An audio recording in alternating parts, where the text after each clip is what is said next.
السلام علیکم ورحمۃ اللہ وبرکاتہ۔ وعلیکم السلام ورحمۃ اللہ وبرکاتہ۔ یہ ایک تلخ حقیقت ہے کہ ہم مسلمان تعلیمی میدان میں سب سے پیچھے ہیں۔ سچا کمیٹی رپورٹ سے لے کر موجودہ اعداد و شمار تک سب یہی بتاتے ہیں کہ مسلمان تعلیم میں سب سے کمزور ہے۔ ہماری آبادی 14% ہے، لیکن اعلیٰ تعلیم میں ہماری موجودگی 5% سے بھی کم ہے۔ یہ صرف ایک رپورٹ نہیں، یہ ہماری بربادی کی کہانی ہے۔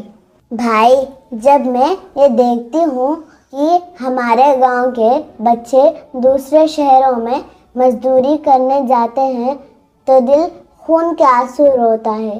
غریبی اپنی جگہ ہے، لیکن اصل میں تعلیم کو ترجیح ہی نہیں دی گئی۔ ماں باپ کہتے ہیں بیٹا کما لو، مگر یہ نہیں سوچتے کہ بغیر تعلیم کے یہ بچہ ساری عمر مزدور ہی رہے گا۔ غریبی کو بہانہ بنانا خود کو دھوکہ دینا ہے۔ حقیقت یہ ہے کہ ہمارے پاس پیسے ہیں مگر غلط جگہ خرچ ہو جاتے ہیں۔ شادی میں لاکھوں خرچ، زیور پر لاکھوں خرچ، موبائل پر ہزاروں خرچ، لیکن بچے کی فیس پر بہانے۔ ہمارے پاس پیسے نہیں، اسی سوچ نے ہمیں برباد کر دیا ہے۔ ہاں سچ ہے، لیکن یہ بھی حقیقت ہے کہ اگر ہم سب چاہیں تو تبدیلی ممکن ہے۔ اگر ہر محلے میں تعلیمی فنڈ بنے، غریب بچوں کو کتابیں اور اسکالرشپ دی جائے تو ہم ہزاروں بچوں کو تعلیم کے راستے پر لا سکتے ہیں۔ دیکھو، یہ صرف باتیں نہیں ہیں، اعداد و شمار دیکھ لو۔ یو پی اور بہار جیسے بڑے مسلم آبادی والے صوبوں میں مسلم لڑکیوں کی تعلیم سب سے کم ہے۔ سچا رپورٹ 2006 کہتی ہے کہ مسلمانوں کی حالت دلتوں سے بھی پیچھے ہے۔ PwC رپورٹ 2021 کے مطابق مسلمانوں کی گریجویشن شرح صرف 6 سے 7% ہے، جبکہ دیگر برادریوں میں یہ 20% تک پہنچتی ہے۔ یہ سوچنے کی بات ہے کہ ہم کہاں کھڑے ہیں۔ جب یہ سنتی ہوں تو دل ٹوٹ جاتا ہے۔ ہماری قوم کی بچیاں سب سے زیادہ نقصان میں ہیں۔ ماں باپ کہتے ہیں لڑکی کو پڑھا کر کیا کرنا ہے، کل دوسروں کے گھر جانا ہے۔ یہ سوچ دراصل قوم کو مفلوج کر رہی ہے۔ اگر ماں ان پڑھ رہے گی تو بچے کیسے پڑھیں گے؟ بالکل، یہی تو اصل مسئلہ ہے۔ لڑکیوں کی تعلیم کو غیر ضروری سمجھا گیا اور پھر روتے ہیں کہ قوم ترقی کیوں نہیں کر رہی۔ بھائی، تعلیم یافتہ ماں ہی مستقبل سنوار سکتی ہے۔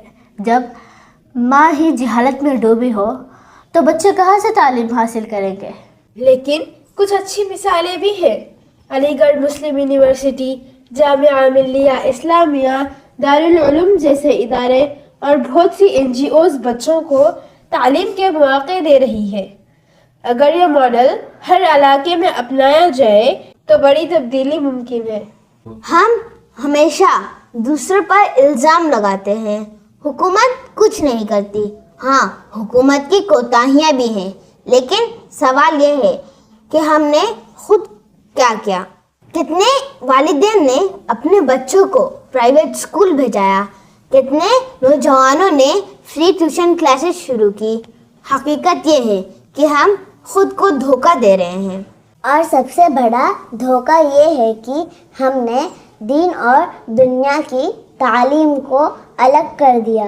قرآن کی پہلی وحی اقرا تھی، یعنی پڑھو، علم حاصل کرو، لیکن ہم نے اسی حکم کو پسے پشت ڈال دیا۔